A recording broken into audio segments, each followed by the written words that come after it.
오늘은 부활절 제4주 주일입니다. 다 같이 일어나 찬송가 279장을 부르시면서 하나님을 예배하겠습니다.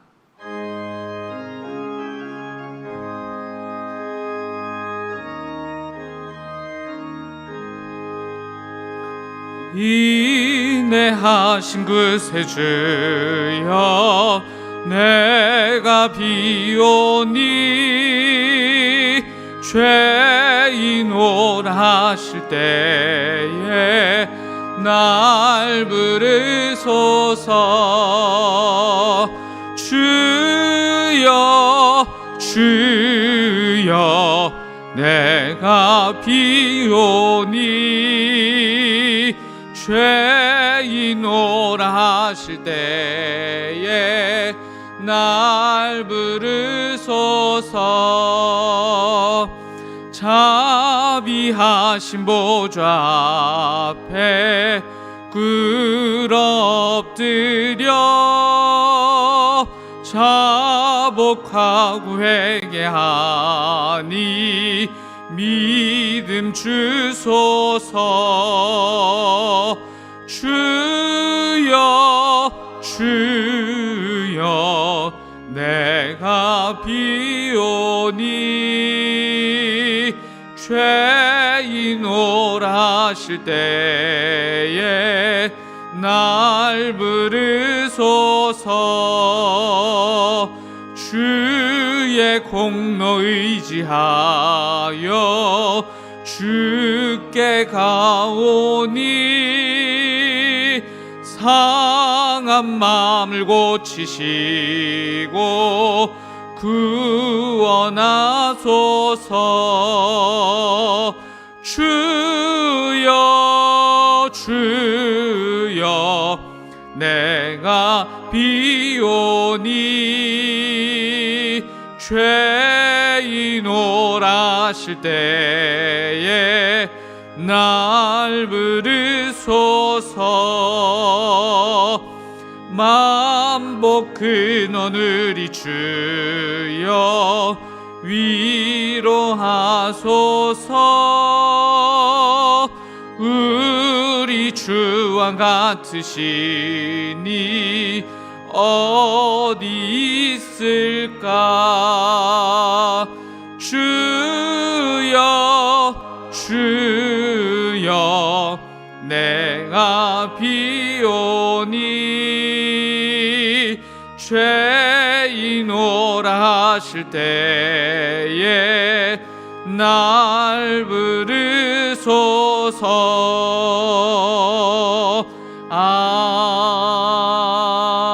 아멘.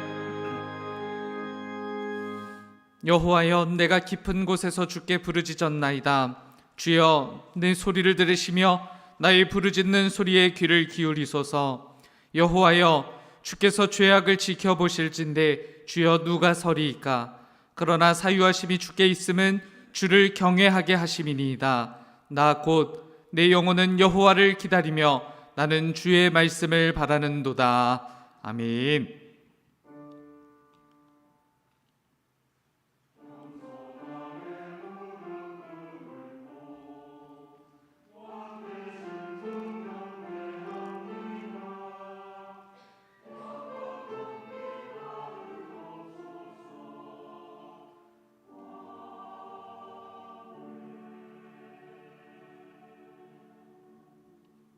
자리에 앉으시겠습니다.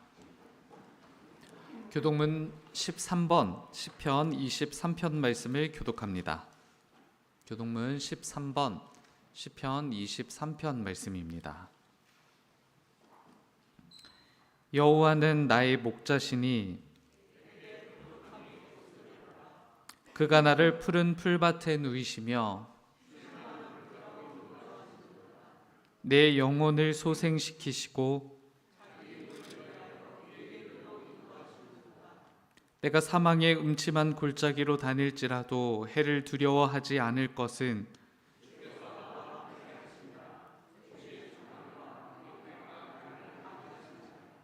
주께서 내 원수의 목전에서 내게 상을 차려주시고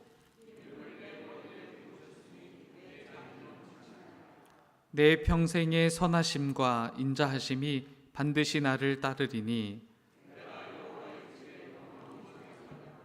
아멘. 사도신경으로 우리의 신앙을 고백합니다. 전능하사 천지를 만드신 하나님 아버지를 내가 믿사오며 그 외아들 우리 주 예수 그리스도를 믿사오니 이는 성령으로 잉태하사 동정녀 마리아에게 나시고 본디오 빌라도에게 고난을 받으사 십자가에 못 박혀 죽으시고 장사한 지 사흘 만에 죽은 자 가운데서 다시 살아나시며 하늘에 오르사 전능하신 하나님 우편에 앉아 계시다가 저리로서 산자와 죽은 자를 심판하러 오시리라. 성령을 믿사오며 거룩한 공회와 성도가 서로 교통하는 것과 죄를 사하여 주시는 것과 몸이 다시 사는 것과 영원히 사는 것을 믿사옵나이다. 아멘.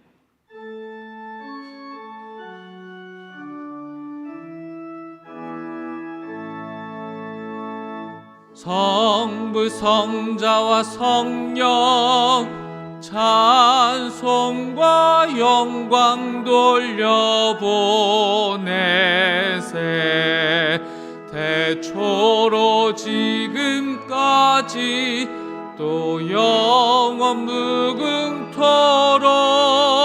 성삼위께 영광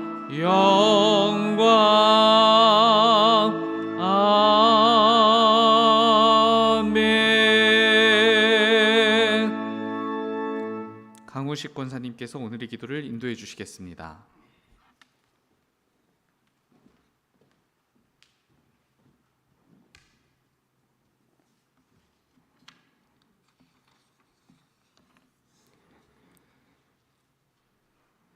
사랑 많으신 하나님, 오늘 좋은 주일을 허락하시고 특별히 선택된 저희들로 하여금 하나님께 예배하게 하시니 감사드립니다. 하나님은 저희를 사랑하셔서 독생자의 피로 저희의 죄값을 치르시고 저희를 죄에서 구해 주셨습니다. 하나님, 하나님의 은혜가 아니면 저희가 살 수 없음을 저희가 깨닫게 하시고 지금 여태까지의 삶이 하나님의 은혜가 아니면 올 수 없었음을 저희들 머리로 깨닫고 입으로 고백하게 해 주시옵소서. 그리고 앞으로의 삶도 하나님이 지금까지처럼 개입하시고 은혜를 부어 주실 것을 믿어 의심치 않도록 저희의 무지하고 두려운 마음을 깨트려 주시옵소서. 하나님은 이 세상 모든 것을 저희에게 주시고 누리라고 하셨는데 저희는 자주 이 모든 것의 주인이신 하나님을 신뢰하지 못하고 저희 손에 쥐어진 몇 푼의 재물에 보잘것없는 권력에 가짜는 자존심에 마음을 빼앗기고 그것들을 하나님보다 앞세웠습니다. 하나님, 저희의 죄를 용서하시고 저희를 불쌍히 여겨주시옵소서. 저희 안에 있는 성령님이 일하시게 도와주시옵소서. 하나님, 저희들 지금 하나님께 엎드려 기도하고 예배하는 이 마음으로 살아가고 싶습니다. 매사에 무슨 일을 하든지 하나님 보시기에 부끄럽지 않은 삶이면 참 좋겠습니다. 저희들 그런 삶을 살게 해 주시옵소서. 저희의 행동이, 저희의 말 뉘앙스가, 저희의 눈빛과 몸짓이 하나님을 드러내고 하나님을 위한 것이고 싶습니다. 하나님 함께 하여 주시옵소서. 하나님, 지금 이 시간 저희가 드리는 이 예배가 하나님 한 분만을 위한 예배가 되게 해주시고 이 예배에 동참해 주셔서 이 예배의 참 주인이 되어 주시옵소서. 오늘 말씀 전하시는 담임 목사님과 함께 하셔서 말씀 전하실 때에 그 마음을 어루만져 주시고 부목사님들과 전도사님들과도 함께 해주셔서 매 순간의 삶이 하나님을 느끼는 삶이 되게 하여 주시옵소서.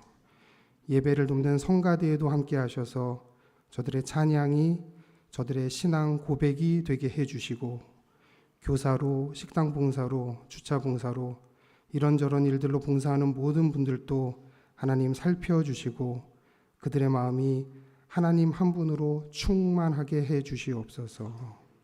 이 모든 말씀 우리를 위하여 십자가에 달리신 예수님의 이름으로 기도합니다. 아멘.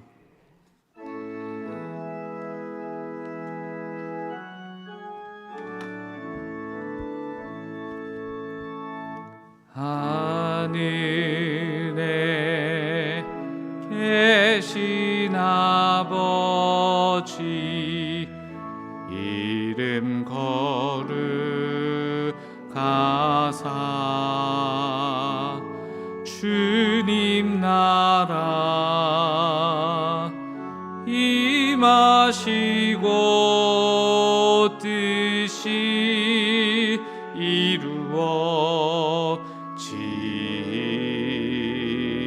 이루어지이다.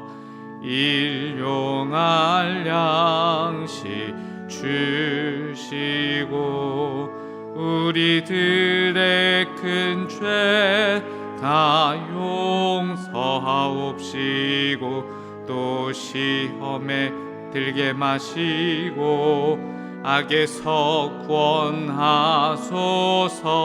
대개 주의 나라 주의 권세 주의 영광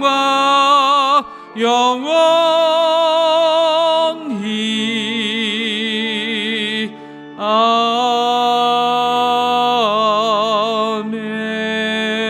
아멘. 오늘 하나님께서 우리들에게 주신 말씀은 역대하 34장 29절부터 33절까지의 말씀입니다. 구약성경 706쪽쯤에 있습니다. 역대하 34장 29절부터 33절까지의 말씀. 하나님의 말씀이 선포될 때 다 같이 자리에서 일어나시겠습니다. 김기자 권사님께서 하나님의 말씀을 봉독합니다.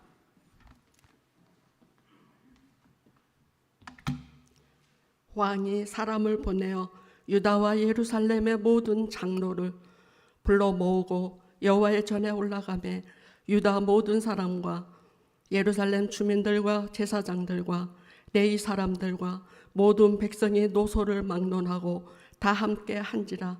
왕이 여호와의 전 안에서 발견한 언약책의 모든 말씀을 읽어 무리의 귀에 들려주고 왕이 자기 처소에 서서 여호와 앞에서 언약을 세우되 마음을 다하고 목숨을 다하여 여호와를 순종하고 그의 계명과 법도와 율례를 지켜 이 책에 기록된 언약의 말씀을 이루리라 하고 예루살렘과 베냐민에 있는 자들이 다 여기에 참여하게 하매 예루살렘 주민이 하나님 곧 그의 조상들의 하나님의 언약을 따르니라.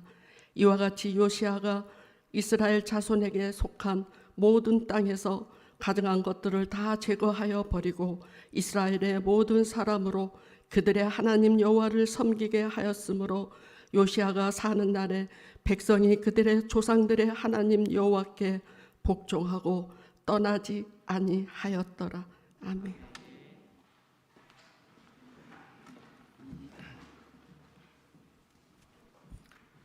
시온 찬양대의 찬양이 있겠습니다. 찬양 후 담임 목사님께서 흐름을 바꾼 사람이라는 제목으로 말씀 전해 주실 때 큰 은혜 있으시길 바랍니다.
많은 순간 하나님의 은혜는 소나기가 아니라 이슬처럼 임하고는 합니다. 우리 눈에 뜨이지는 않지만 우리의 삶 속에 충분히 임하시는 그 주님의 은혜가 이슬처럼 임하고는 하는데, 오늘 시온 찬양대를 통해서도 같은 은혜를 누리게 됩니다. 오늘은 4월을 보내는 마지막 날이자 마지막 주일입니다. 예배하는 우리 가운데 주님의 은총과 평화가 함께 하시기를 바랍니다. 여러분들이 느끼시는지 모르겠습니다만 교회 절기를 부르는 방식은 크게 두 가지입니다. 예를 들면 주현절이나 성령 강림절과 관련된 절기는 주현절 후 몇 번째 주일 혹은 성령 강림 후 몇 번째 주일 이렇게 부릅니다. 그러나 대림절, 사순절, 부활절은 후라는 표현을 생략합니다. 그런 점에서 오늘은 부활절 후 넷째 주일이 아니라 부활절 넷째 주일입니다. 이 차이는 어디에 있냐 하면 후자를 넣지 않음으로써 그날의 의미가 계속해서 진행되고 있다라고 하는 것을 담아내고 있는 겁니다. 부활절은 지났지만 우리는 부활의 시간을 여전히 보내고 있는 것이죠. 초대교회로부터 나누던 부활절 인사가 있었습니다. 누군가가 그리스도께서 부활하셨습니다 이렇게 인사를 하면 참으로 부활하셨습니다 라고 화답을 하는 것입니다.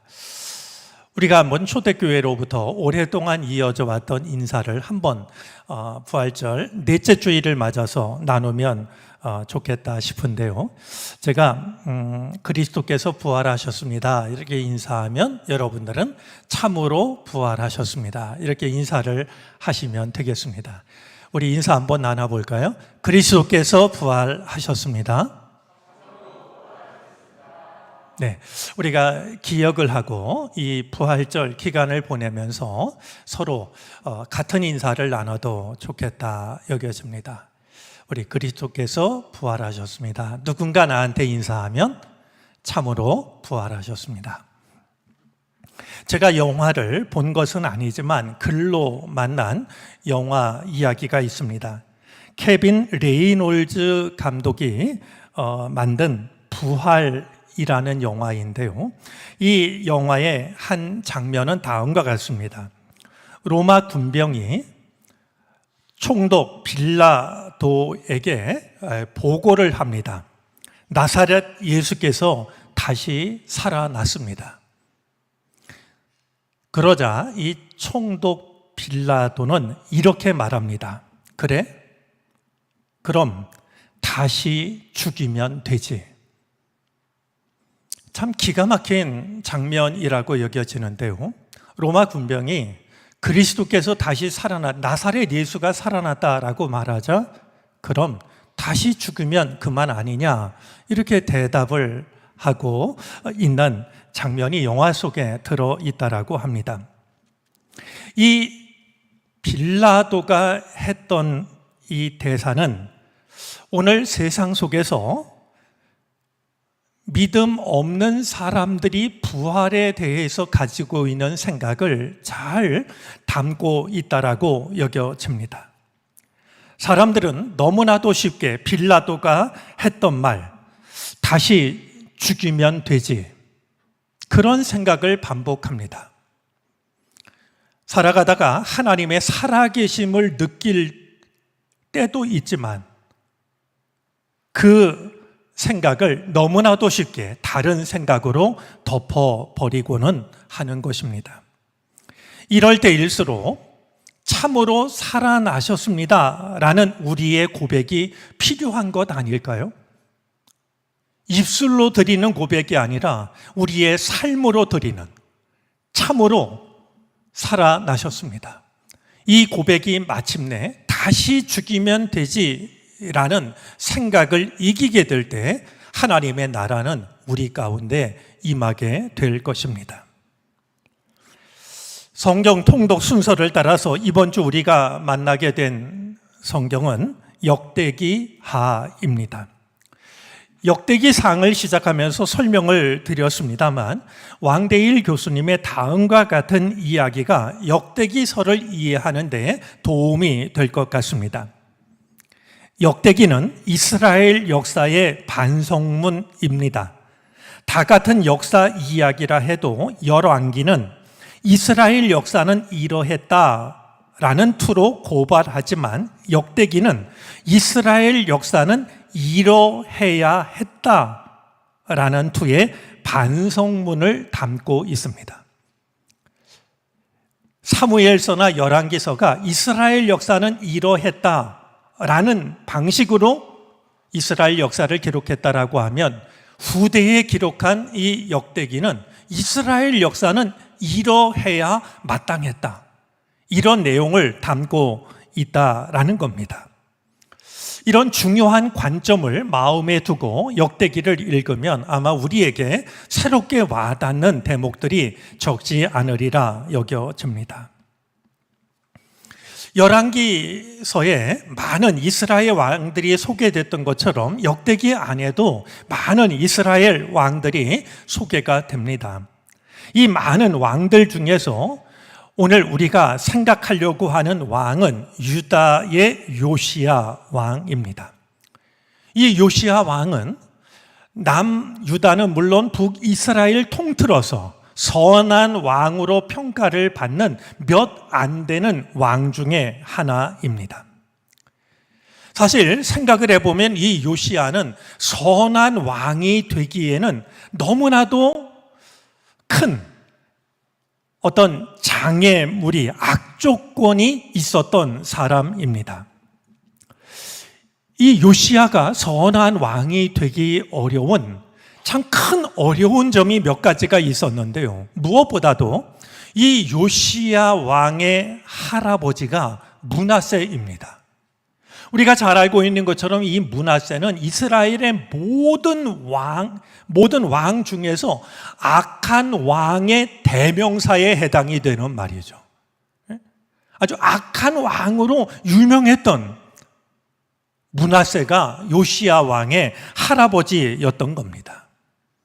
메시지 성경을 보면 역대하 33장에 이 므낫세를 두고서 이렇게 표현을 합니다. 그에게 악이 넘쳐났다. 하나님 보시기에 악으로 일관된 생애였다. 이 므낫세가 결정적으로 잘못한 일이 있었는데요. 음란한 여신 아세라 목상을 하나님의 성전 안에 두었다. 이 므낫세는 하나님 앞에서 악으로 일관된 말이죠. 그런 삶을 살았는데 이 므낫세가 했던 악한 일의 결정판은 하나님을 예배하는 성전 안에 음란한 여신 아세라 목상을 세웠던 일이었던 것이죠. 이 므낫세가 죽은 뒤에 므낫세의 아들인 아몬이 왕이 되는데요. 이 아몬도 어처구니 없는 선택을 하고 어처구니 없는 죽음을 당하고 맙니다. 자신의 아버지 므낫세를 따라서 악한 일을 그대로 따라하다가 신하들의 반란으로 인하여서 암살을 당하고 맙니다. 그가 왕이 된 지 2년 만의 일입니다. 오늘 생각하려고 하는 요시야가 누구냐 하면 바로 아몬의 아들입니다. 자, 그러니 할아버지는 정말 온갖 악행을 다 했던 할아버지였고요. 그의 아버지도 할아버지가 했던 일을 그대로 따라하다가 2년 만에 암살을 당하고 죽고 말았으니 이 요시야가 선한 왕이 되기에는 참 어려운 여건 아니겠습니까? 아마 아버지의 갑작스러운 죽음 때문이라고 여겨지는데요. 이 요시야가 왕의 자리에 오를 때 그의 나이가 몇 살이었냐면 8살입니다. 참 생각하면 기가 막힐 노릇 아니겠습니까? 할아버지, 아버지, 그리고 아버지를 암살한 이 신하들과 함께 8살 나이에 나라를 이끌어야 했으니 요시야가 선한 왕의 역할을 감당하기에는 너무나도 어려운 조건이었던 겁니다. 이런 악조건 속에서도 이 요시야는 어떻게 선한 왕의 길을 걸을 수 있었을까요? 그 점을 살펴보고 싶습니다. 이런 여러 가지 어려움 중에도 어린 요시야가 선한 왕의 길을 걸을 수 있었던 것은 요시야가 선택한 2가지 중요한 선택이 있었기 때문입니다. 자, 요시야가 선택한 첫 번째 선택은요, 온갖 잘못된 모든 것들을 제거했습니다. 이 요시야는 왕이 된 뒤에 온갖 음란한 산당들을 제거했고 신성하게 여겨왔던 아세라 목상을 제거했고 부어 만든 것이든 새겨 만든 것이든 모든 우상들을 모조리 없앴습니다. 바알의 산당과 제단을 허물었고 그 파편과 재를 거기서 예배하던 자들의 무덤 위에 뿌렸습니다. 우상을 섬기던 제사장들의 뼈를 그들이 살아있을 때 사용하던 그들의 제단 위에서 불태웁니다. 잘못된 것이라고 하는 것을 뻔히 알면서도 대대로 내려왔기 때문에 반복하는 일들이 적지가 않습니다. 관행이라는 이유로, 전에도 그랬다는 이유로 잘못인 줄 알면서도 그것을 버리지 못하는 경우들이 적지가 않습니다. 근데 이 요시야 왕은 그것이 아무리 할아버지가 했고 아버지가 따라 했고 그동안의 선대들이 반복했던 관행처럼 굳어진 일이라 할지라도 잘못된 모든 것들을 다 제거했던 것이었습니다. 그것이 요시야로 하여금 선한 왕의 길을 걸어가게 했던 것이었습니다. 또 한 가지, 이 요시야가 선택한 중요한 선택이 있었는데요. 요시야는 기준을 바꿉니다.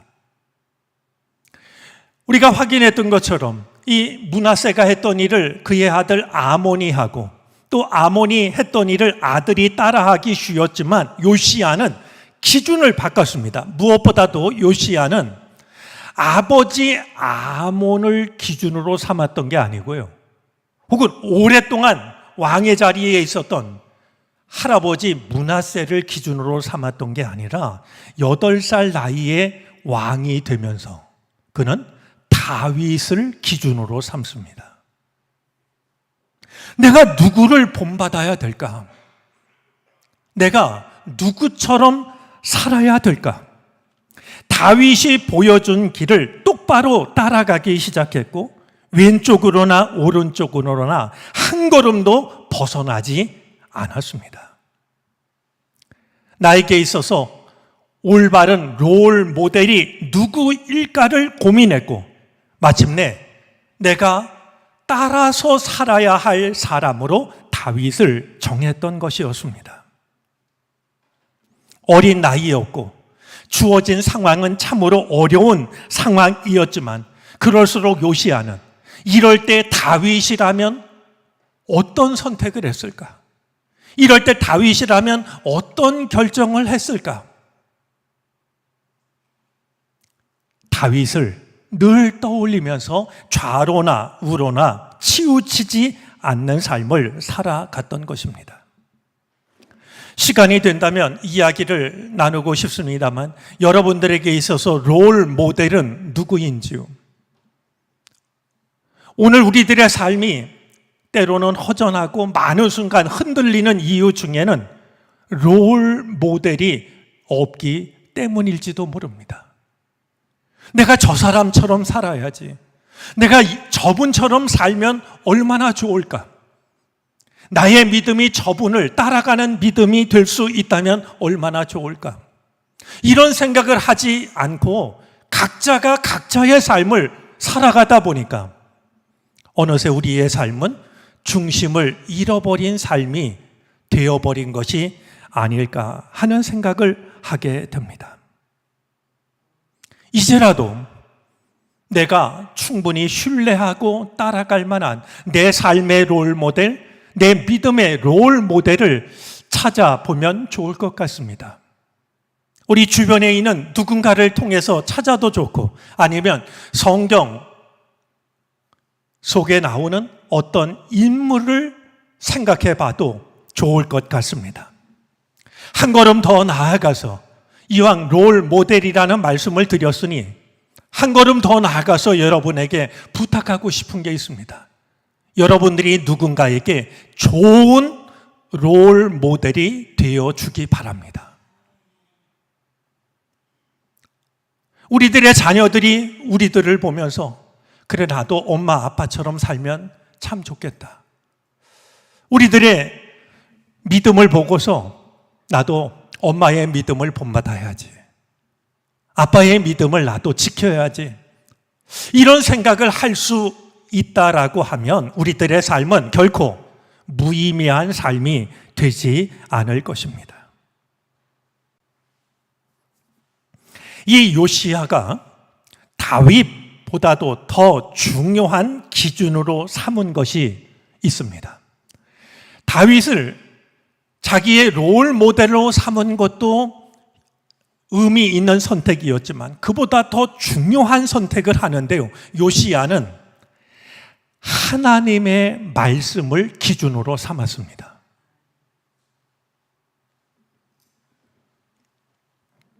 성전 안까지 가득 채웠던 온갖 우상과 잘못된 관행을 모두 제거한 요시야는 하나님의 성전을 새롭게 단장하기로 합니다. 잘못된 것을 비웠다면 거기서 끝나면 안 됩니다. 잘못된 것을 비웠다면 비운 그곳을 의미 있는 것으로 채우는 것이 뒤따라야 됩니다. 그동안 모아졌던 이 헌금을 가지고서 무너지고 더럽혀진 성전을 새롭게 세워 나가기 시작합니다. 책임을 맡은 대제사장 hil기야는 물론이고 공사 감독을 맡은 레위인들과 일을 하는 일꾼들 모두가 정직하고 부지런하게 성전을 새로 세워 나가기를 시작했습니다. 그런데 이 성전을 수리하던 중에 그들은 생각하지 못했던 아주 중요한 발견을 하게 됩니다. 모세가 전한 하나님의 율법책을 발견했던 겁니다. 무너진 성전을 수리하다가 모세를 통해서 전해주신 하나님의 율법책을 발견하게 되었습니다. 이것은 두 가지를 떠올리게 하는데요. 하나는 우리가 우리의 허물어진 믿음을 수리할 때 하나님의 말씀이 새롭게 다가온다는 겁니다. 우리들 하나님 말씀 모르지 않습니다. 그러나 무너진 우리들의 믿음을 수리할 때 하나님의 말씀은 새롭게 발견이 됩니다. 또 하나, 그동안 이스라엘이 이런 악을 계속해서 반복했던 것은 하나님은 알았지만 하나님의 말씀이 없었기 때문이었습니다. 하나님의 말씀이 이제야 발견됐다라고 하는 것은 그들이 하나님을 모르지 않았지만, 하나님을 예배하는 성전 출입했지만 그들에게는 하나님의 말씀이, 결정적으로 하나님의 말씀이 부재했던 것이었습니다. hil기야 제사장은 발견한 율법책을 서기관 사반에게 전하고, 이 사반은 이 사실을 왕에게 보고한 뒤에 왕 앞에서 율법책에 기록된 하나님의 말씀을 읽기 시작을 합니다. 큰 소리로 읽었습니다. 하나님의 말씀을 처음으로 듣게 된 요시야는 하나님의 말씀을 들으면서 어떤 반응을 보였을까요?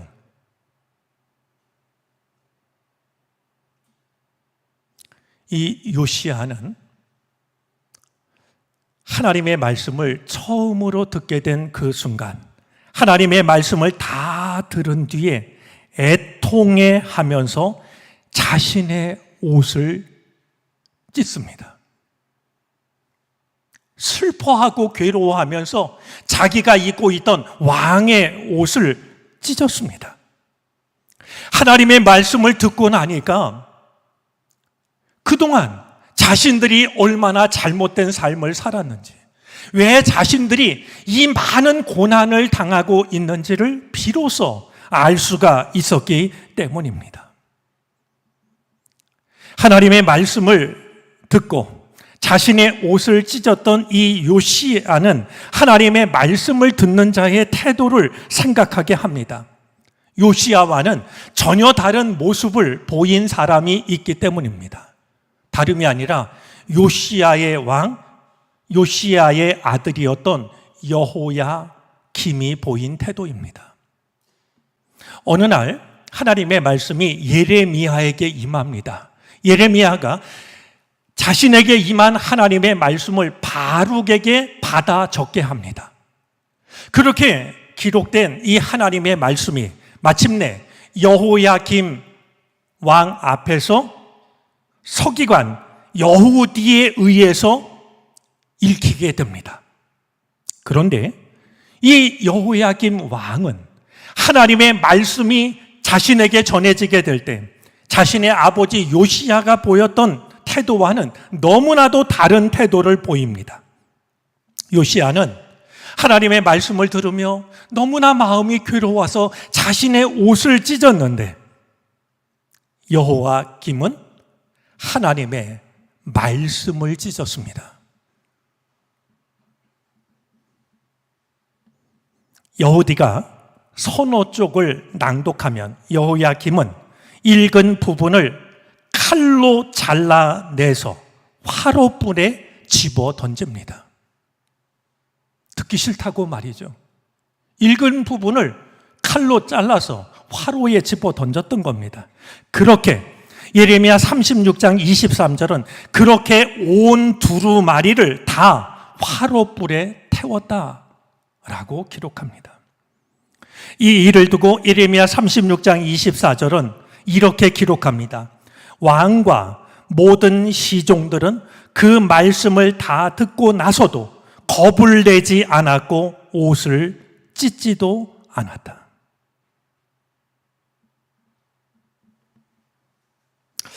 하나님의 말씀을 들을 때마다 내 마음에 들지 않는다고 하나님의 말씀을 찢어 불에 던지는 일이 없게 되기를 바랍니다. 하나님의 말씀 앞에서 정말로 찢어야 될 것은 우리들의 옷이요, 옷보다도 우리들의 마음입니다. 이 요시야는 하나님의 말씀을 듣고 자기 옷을 찢는 것에 그치지 않았습니다. 하나님의 말씀에 담긴 그 뜻이 무엇인지를 묻습니다. 여선지자 훌다가 그동안 이스라엘이 고난을 겪어온 것이 바로 율법책에 기록된 하나님의 말씀대로 살지 못했기 때문이라는 말을 들은 요시야 왕은 모든 장로들과 함께, 모든 나라의 관리들과 함께 하나님의 성전으로 올라갑니다. 그 모습을 본 백성들이 모두가 성전으로 따라 올라갔습니다. 성전에 올라간 요시야 왕은 온 백성들 앞에서 성전을 수리하다 발견한 율법책에 적힌 하나님의 말씀을 낭독하게 합니다. 온 백성이 듣게 했습니다. 그런 뒤에 이제부터 우리는 마음을 기울여 정성으로 하나님의 말씀을 따르겠다라고 맹세를 합니다. 왕만 맹세를 했던 것이 아니라 온 백성이 이제부터 우리는 하나님의 말씀을 성실히 따르겠습니다. 맹세를 했던 것이었습니다. 분명히 큰 악조건이 요시야에게 주어졌지만 이 요시야가 선한 왕의 길을 걸어갈 수 있었던 결정적인 선택은 사람의 말이 아니라 하나님의 말씀을 따르기로 했기 때문이었던 겁니다. 열왕기하에 나오는 많은 왕들 중에서 요시야를 생각한 데에는 분명한 이유가 있습니다. 요시야는 시대의 흐름을 바꾼 사람이었습니다. 일방적으로 잘못된 곳으로 기울어 가던 나라의 흐름을 멈추게 했고 그 나라의 흐름을 올바른 쪽으로 이끈 사람입니다. 그리고 그것을 가능하게 했던 것은 요시야의 생각이 아니라 하나님의 말씀이었습니다. 오늘 우리가 살아가는 이 세상을 모두 바꿀 수는 없습니다. 모든 잘못을 바꾸기에는 우리의 힘이 부족합니다. 하지만 우리는 포기해서는 안 됩니다. 여러 가지 악조건 속에서도 올바른 롤 모델을 찾아내고 무엇보다도 하나님의 말씀을 따름으로 인하여서 잘못된 흐름을 멈추게 하고 그 흐름을 바른 곳으로 바꿨던 요시야를 우리는 기억할 수 있어야 됩니다. 오늘 우리들을 통해서도 요시야를 통해 나타났던 불가능해 보였던 그 일이 이루어질 수 있게 되기를 바랍니다. 이 세상의 잘못된 흐름이 하나님의 말씀을 따르는 우리로 인하여서 멈춰설 수 있게 되기를 바랍니다. 한 걸음 더 나아가 잘못됐던 이 흐름이 올바른 곳을 향하여서 방향을 바꿀 수 있게 되기를 바랍니다. 잊지 않기를 바랍니다. 우리에게는 그것을 감당할 힘이 부족합니다. 하지만 우리의 힘이 부족할 때 하나님께서 도우실 것입니다. 세상의 거대한 흐름 속에서도 하나님의 말씀을 지키고 따르는 우리들을 통해서 하나님 나라에 대한 꿈이 아주 사라지지 않게 되기를, 마침내 실현될 수 있기를 간절한 마음으로 소망합니다. 기도드리겠습니다.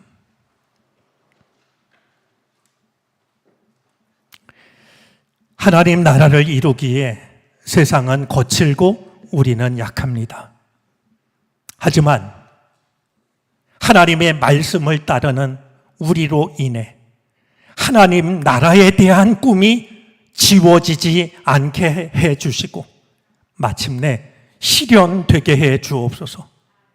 주여, 저희로 하여금 잘못된 흐름을 멈추는 사람이 되게 하여 주시고 올바른 쪽으로 방향을 돌리는 사람이 되게 하옵소서. 예수 그리스도의 이름으로 기도를 드립니다. 아멘.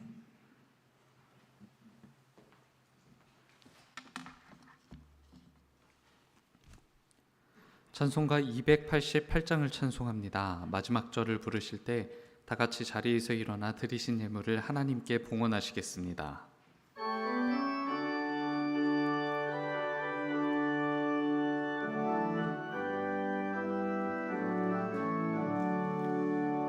예수를 나의 구주 삼고 성령과 피로써 거듭나니 이 세상에서 내 영혼이 하늘의 영광 누리도다.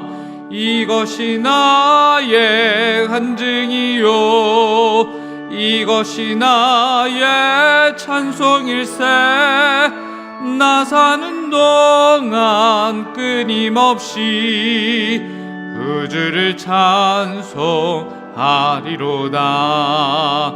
온전히 주께 맡긴 내여 사랑의 음성을 듣는 중에 천사들 왕래하는 것과 하늘의 영광 보리로다. 이것이 나의 간증이요 이것이 나의 찬송일세. 나 사는 동안 끊임없이 그 주를 찬송하리로다. 주 안에 기쁨 누림으로 마음의 풍랑이 잔잔하니 세상과 나는 한 곳 없고 후속한 주만 보이도다. 이것이 나의 간증이요 이것이 나의 찬송일세. 나 사는 동안 끊임없이 그 주를 찬송하리로다. 아멘.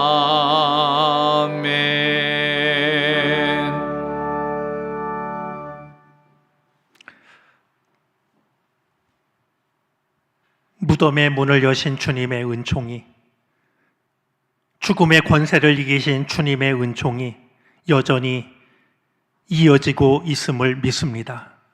그 부활의 은총과 부활의 능력이 무덤 속에 갇히고 죽음의 그늘 속에 갇힌 우리를 건져 주실 줄 믿습니다.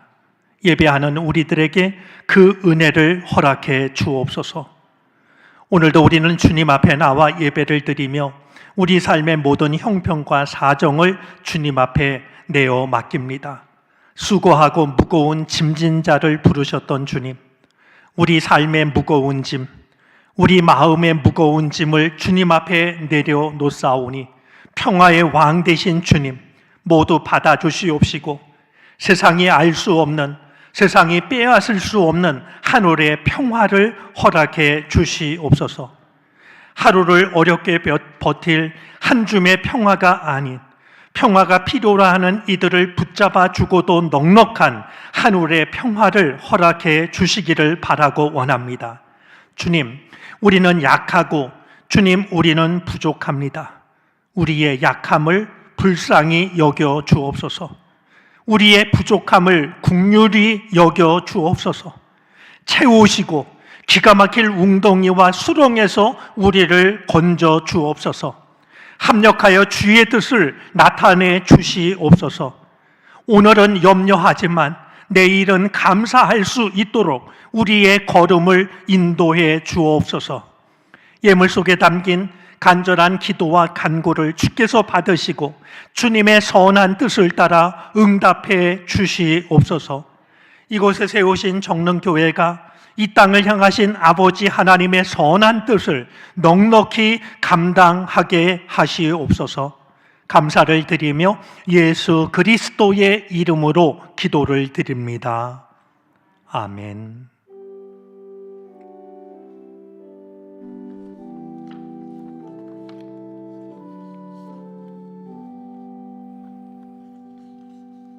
자리에 앉으시겠습니다. 교회 소식을 전합니다. 주보의 3쪽과 4쪽을 참고해 주시기 바랍니다. 성경 통독 제15주입니다. 금주는 역대하 1장부터 36장까지입니다. 4월 새가족 양육 수료식이 오늘 2부 예배시 곧 타임 예배실에서 있습니다. 2023 상반기 비전교회 방문기도회가 오늘 오후 예배 후 천안 에덴교회에서 있습니다. 5월 월삭 새벽기도회가 내일 오전 5시 30분 이곳 타임 예배실에서 있습니다. 주보를 참고하시기 바랍니다. 오늘 2부 예배시 군입대 축복 기도가 있습니다.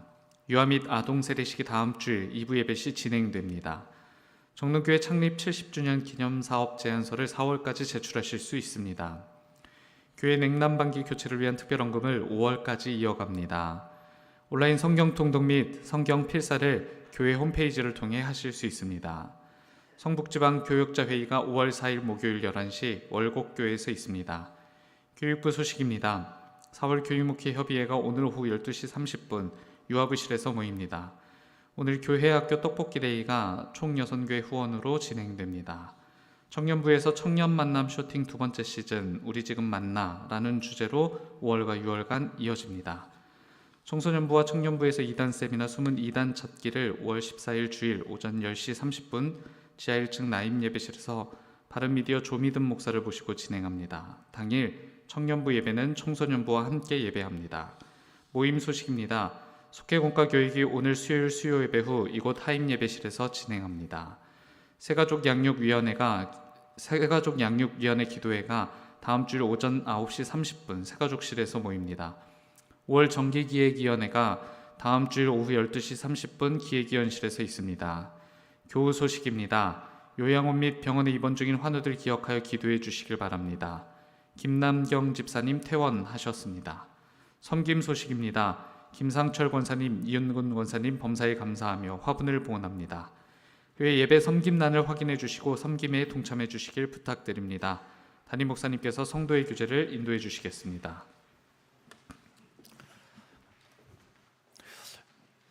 우리 오늘 우리 교회가 후원하는 선교 후원 교회 방문이 있습니다. 천안까지 다녀오게 되는데 오가는 길 안전하고 의미 있는 시간이 되도록 기도해 주시기를 바랍니다. 우리 박건우 청년이 군 입대를 하게 돼서 2부 예배 시간에 기도를 할 예정이고요. 또 새가족 등록하고 수료하는 양육 과정을 마치고 수료하는 교우가 있습니다. 이예성 성도, 임수정 성도인데요. 우리 일부 예배 때 인사하지 못하지만 여러분들 이렇게 관심 가지시고 환영해 주시면 좋겠습니다. 성도의 교제를 나누겠습니다. 우리 옆자리에 있는 분, 또 앞뒤에 있는 분 서로 인사하겠습니다. 주의 은혜가 함께 하시기를 바랍니다. 한번 오늘 부활절 인사 배우신 거 서로 한번 나누셔도 좋겠습니다. 네. 우리 잘 기억하고 우리 인사 나누면 좋을 것 같습니다.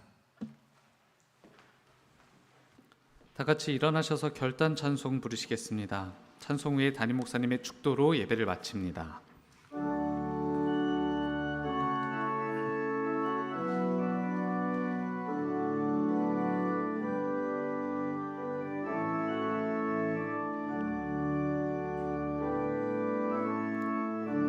은혜 아니면 살아갈 수가 없네.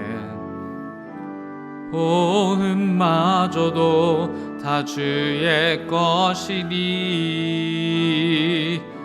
세상 평안과 위로 내게 없어도 예수 오직 예수뿐이네. 그 신계회 다 볼 수도 없고 작은 고난에 지쳐도 주께 묻기 나의 모든 삶 버티고 견디게 하시네. 그 신계회 다 볼 수도 없고 작은 고난에 지쳐도 주께 묻기 나의 모든 삶 버티고 견디게 하시네. 은혜 아니면 살아갈 수가 없네. 나의 모든 것 다 주께 맡기니 참된 평안과 위로 내게 주신 주 예수 오직 예수뿐이네.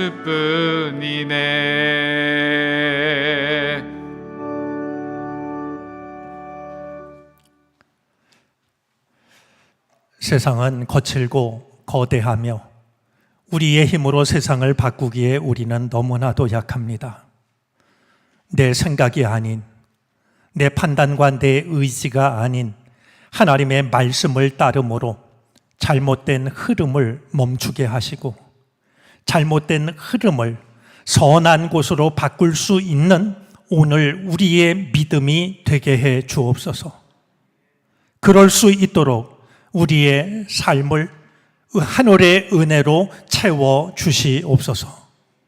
지금은 우리 구주 예수 그리스도의 크신 은혜와 하나님 아버지의 무한하신 사랑하심과 도우시고 이끄시는 성령의 은총이 이른 아침 주의 전을 찾아 예배하고 삶의 자리를 향하여 믿음으로 나아가는 우리 모두 가운데 이제로부터 영원토록 함께 계시옵기를 간절히 축원하옵나이다. 아멘.